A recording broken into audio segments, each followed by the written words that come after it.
Child soldiers, the shame of the 21st century.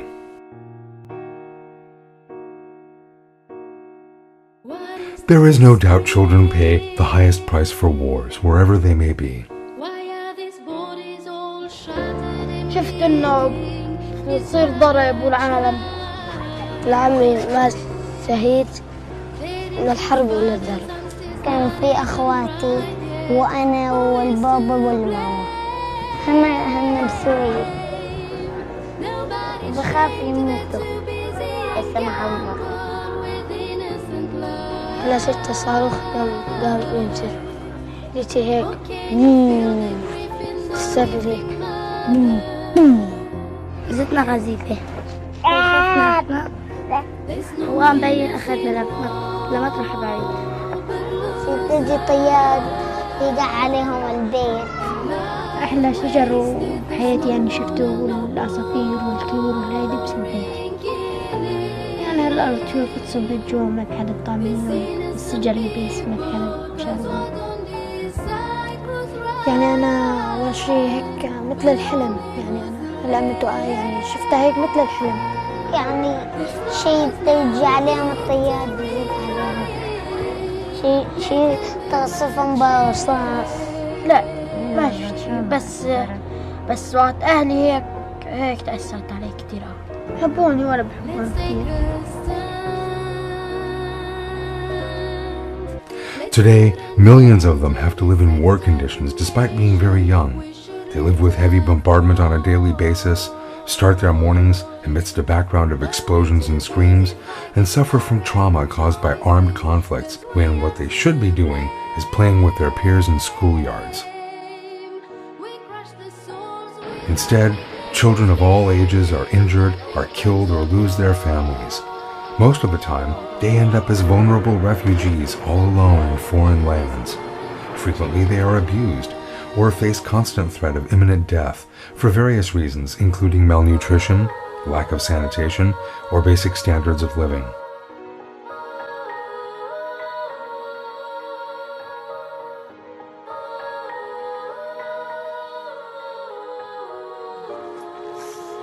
I'm حسيبي الطيارة ليقص أتصور قد يفعل بالون كسر من قلبي بدار خزيفة لك أنا متصور أو بي لو كنت تكبرين بي سكك بني بتاع تسمر أفهم تيتو بي مبدينو بشي بدينو بس يا دمي أنتمي أنا مكان أبكي أبي طرح لكو كان لكو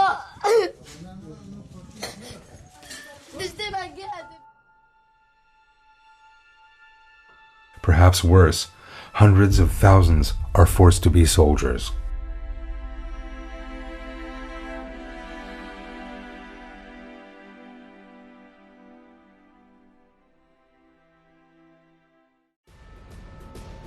One thing the guerrilla wars across the globe have in common today is their frequent use of child soldiers, which sometimes exploits them and uses them as human shields. There are now 30 countries reported to be home to 300,000 child soldiers.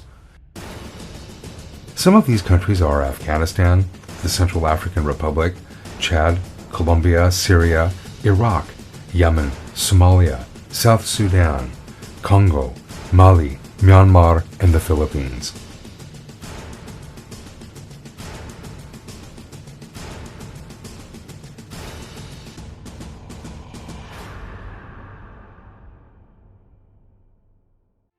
As the number of conflict zones rise around the world, so does the number of children forced to fight in these wars.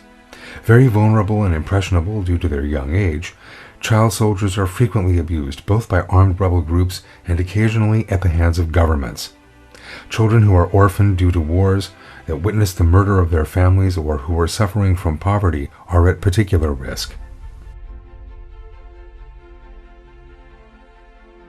Retired Canadian General Romeo Dallaire summarizes the ordeal of child soldiers in his book entitled They Fight Like Soldiers, They Die Like Children.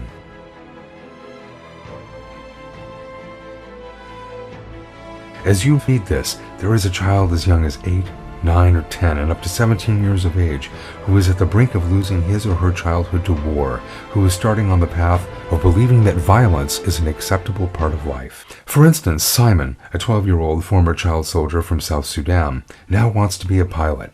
But things weren't always so easy.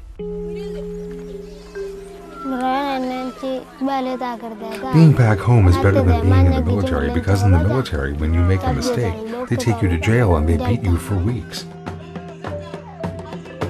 I was cooking and washing clothes.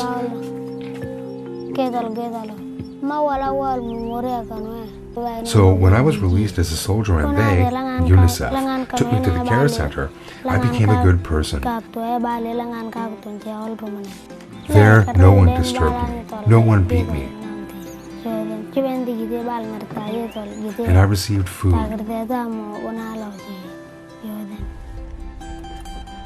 I don't think small children should be soldiers. Congolese Ndugutsa is only 13 years old and remembers the terror he lived. When they came to my village, they asked my older brother whether he was ready to join the militia. He was just 17, and he said no. They shot him in the head. Then they asked me if I was ready to sign, so what could I do? I didn't want to die.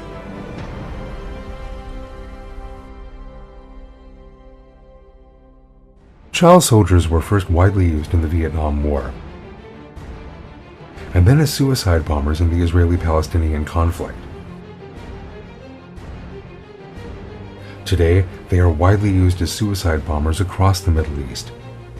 Myanmar, on the other hand, houses the largest number of child soldiers, where underage soldiers make up 20% of the army.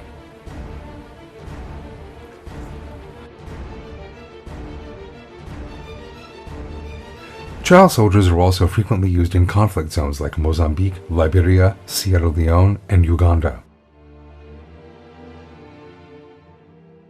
During the civil war in Libya, child soldiers were responsible for the security of buildings together with Zwaya and Tabu units in Kufra and carried weapons. During the 17-year-long war in Afghanistan, many children were forced to fight.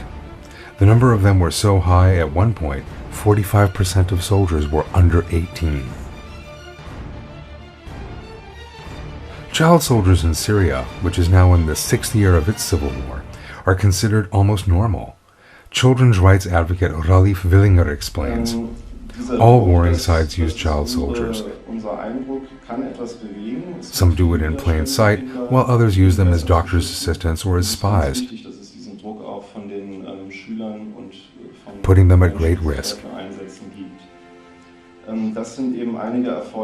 The situation is not very different in Iraq, which has been a battlefield since 2003.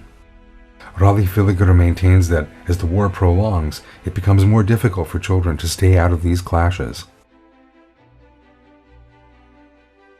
A 17-year-old South Sudanese said to Human Rights Watch that he didn't know how to use a gun until he was abducted and made a soldier one day. He was trained and sent to the battlefield with others. 7 of us were killed on the first day. There are currently 16,000 child soldiers fighting in South Sudan. And 1/3 of the soldiers in Yemen are known to be children. Another country where children are abducted and forced to be child soldiers is the Central African Republic. Usually lured with promises of money or smartphones, children are never allowed to go back to their homes after seeing the locations of their bases, and those who leave their units are executed.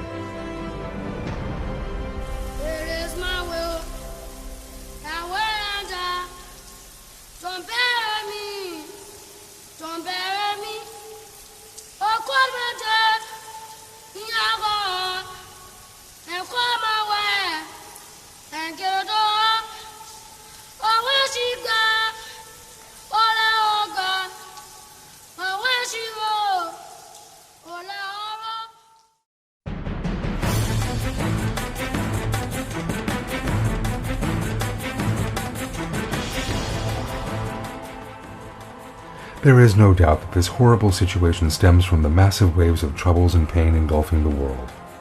It is completely unacceptable that children, one of the most precious beings on earth, are being subjected to this tyranny.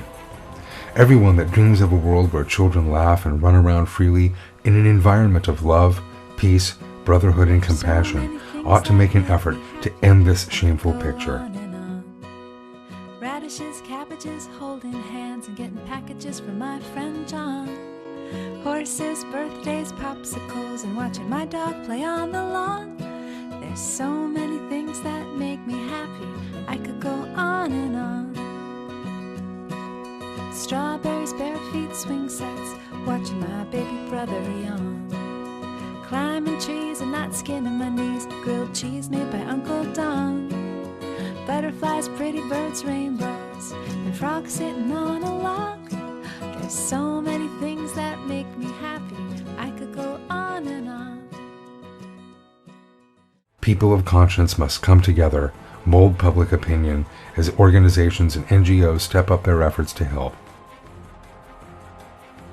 We also kindly expect the United Nations to take a stronger stance on the issue and launch campaigns to ensure that all countries contribute to the implementation of measures taken to end the ordeal of child soldiers.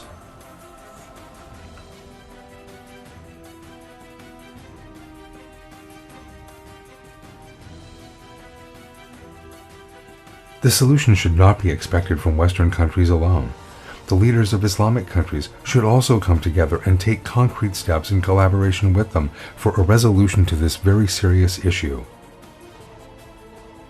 And what's more, the awareness of the public, including families and children in those countries having the same problem, should be raised through educational seminars as a precautionary measure. It is crucial that every individual does everything they can to save children who die, who are killed, who are forced to kill others, who are injured or disabled, or who are forced to hurt other people at gunpoint, so that a bright future can be built for them. Above all, a mutual language of love must be developed in order to remove the means of conflict between countries, and problems should be handled by means of diplomacy based on love, instead of military methods.